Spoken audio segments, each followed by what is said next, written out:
सर्वप्रथम मी अनुराधा चौधरी आपल्याला दिवाळीच्या खूप खूप शुभेच्छा देते। आपल्या प्रांजल इंग्लिश मीडियम स्कूलमध्ये आपल्या प्रिन्सिपल सोनाली मॅम यांच्या मार्गदर्शनाखाली दिवाळीचे सेलिब्रेशन होत आहे। तर मुलांनो, तुम्हाला माहिती आहे का दिवाळी सण का साजरा केला जातो?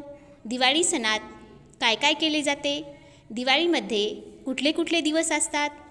कुठल्या दिवशी आपण काय करतो? मी तुम्हाला सांगते। आज दिवाळीचा पहिला दिवस म्हणजे वसुबारस। मुलांनो, तुम्हाला वसुबारस म्हणजे काय माहीत आहे का? या दिवशी काय केले जाते?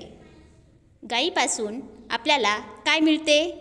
तर आपल्याला गाईपासून दूध मिळते, तसेच शेतीसाठी खत मिळतो।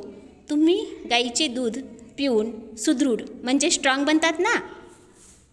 गाईची कृतज्ञता व्यक्त करण्यासाठी आपण गाईचे पूजन करतो। यामागे सुंदर असा अर्थ दडलेला आहे। भगवान श्रीकृष्णाने गाईचे रक्षण केले, त्या स्मरणार्थ गोत्सव पूजा केली जाते। त्यामुळे या दिवशी गाई आणि वासराचे पूजन करून आरोग्य समृद्धीसाठी आणि संतती सुखासाठी प्रार्थना केली जाते।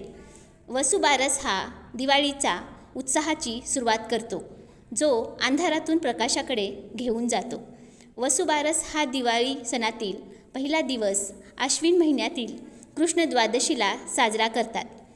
हा दिवस गोत्सव द्वादशी म्हणून देखील साजरा करतात। भारत हा शेतीप्रधान देश असल्याने गाई, गुरे तसेच इतर जनावरांना आपल्याकडे विशेष महत्त्व आहे। वसुबारस म्हणजे या दिवशी कृतज्ञता व्यक्त करण्याचा दिवस। या दिवशी गायीची तिच्या वासरासोबत पूजा केली जाते व पुरणपोळीचा नैवेद्य दाखवला जातो। हा दिवाळीचा पहिला दिवस असल्याने या दिवशी रात्री दिव्यांची आरस करतात। सकाळी लवकर उठून घरासमोर रांगोळी घातली जाते। धन्यवाद। आणि शेवटी सगळ्यांना दिवाळीच्या खूप खूप शुभेच्छा।